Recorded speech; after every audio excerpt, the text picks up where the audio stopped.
Welcome to Tuesday. It's the 12th day of September, 2023, your Day Weather Podcast, brought to you by Cowboy State Daily. Did you know they publish a digital newsletter, 5:45 a.m. every day, 7 days a week? You can get it free. Get it emailed to you every morning. Subscribe to cowboystatedaily.com. Well, we've got, for the most part, today and into Wednesday in most of the Intermountain West and the Western High Plains, some nice weather. We're still going to have some areas of showers and thunderstorms down across portions of southern Colorado into New Mexico, West Texas, and down into the southwestern United States as that cold front will be settling down into there, while fair, drier conditions will be developing across most of the central and northern areas. This will be the case through tomorrow. Then we've got this Pacific trough coming in Thursday and Friday with cooler temperatures, areas of rain showers, and thunderstorms. Doesn't look like anything really significant, but Thursday and Friday in many areas will have some showers around, a lot of clouds, and temperatures, I wouldn't call them cold, but they will cool off a little bit. Then just in time for the weekend, the weather does get a little bit better. That continues into the early portions of next week. And at the end of the podcast, we'll talk about some possible changes on the weekend of 9/23 or a little bit later than that. One thing I want to show you, we had some great photos come in of the big hail that fell in the Sinks Canyon area over the weekend west of Lander. Yesterday, we showed you all those pictures of big thunderstorm cells, supercells, some really big thunderstorms blowing up along that frontal boundary this past weekend.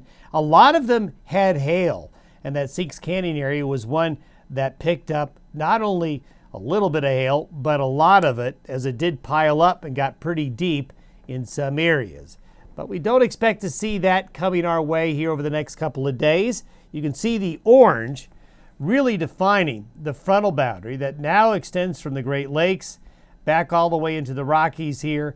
The bigger push, though, of the moisture and the instability is going to be down here, as you can see in the water vapor, then along the frontal boundary here into the Midwest. So generally speaking, fair weather will be developing in many areas. It's a weak but broad area of weak high pressure kind of moving on in here right now. But this Pacific Northwest system is going to settle to the south and east. And as it does so, that's what's going to bring the cooler weather. You can really see the cooler weather today. These are the temperature anomalies for noon today. So you can see down there in Texas, New Mexico, southern Colorado, and Kansas, real cool. But that coolness extends all the way into the Great Lakes.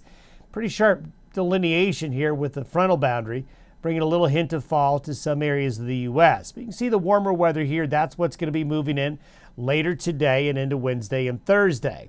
This is where the precipitation will fall through tomorrow. Through tomorrow, you can see that southern bias from Arizona to New Mexico, southern and southwest Colorado, a little bit on the Wasatch there, and into Texas, some pretty good and needed rains coming down there. But there's a large area right here with very little happening weather-wise. Here's the trough, though, by Thursday morning. It's going to take its time settling into the region, but it will bring a northwest wind flow into the region, some instability, and some Pacific moisture. The end result is going to be that it's going to hang around a bit. By Saturday morning, it's going to be heading up into the northern plain states. Then this is where the high pressure starts to build in. But there will be a trailing cold front and still northwest flow coming on in. So for Thursday, Friday, and into the beginnings of Saturday, cooler. And here's the area of cool air behind it. This is for Thursday. So the back and forth that you get as you change seasons, warmer days, cooler days, is continuing, and kind of the spacing between these frontal boundaries is getting a little bit closer. This is what we expect on the second round of precipitation. This is basically from late Wednesday into Thursday, Friday, into Saturday morning. So we're going to see some shower activity with that Pacific trough, really especially right here in that late Wednesday night, Thursday, Friday morning time frame. And then there's going to be more shower and thunderstorm activity as that trough goes across the southern Rockies and into the southern plains as well. So cooler, unsettled conditions, wet in some areas, and yep, cold enough. The higher mountains of Colorado, Wyoming, even the Uintas here in Utah might be able to see a little bit of snow up high. Nothing really to get excited about, but it's just another indication we're getting closer to that changeover to fall. This is by noon Sunday. A broad area of high pressure tries to build back into the area. So this will bring in what I would say is okay weekend weather. Not great weekend weather, but the weather will certainly be improving from where we're going to be Thursday and Friday. There you can see by Sunday, relative to average, temperatures above average return to a large part of central and western Canada, the Pacific Northwest, the northern plains, and most of the central and northern Rockies. Longer term, this is what I wanted to show you. This is for the weekend, the beginning of the weekend of September 23rd. So the weekend after this one.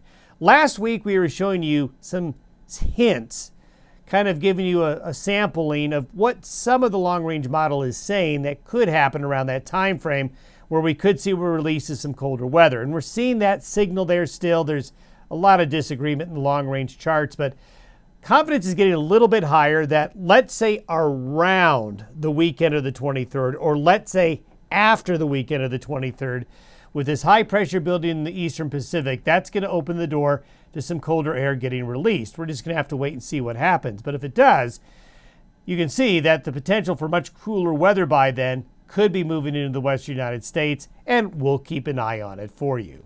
Have yourself a great Tuesday. See you tomorrow.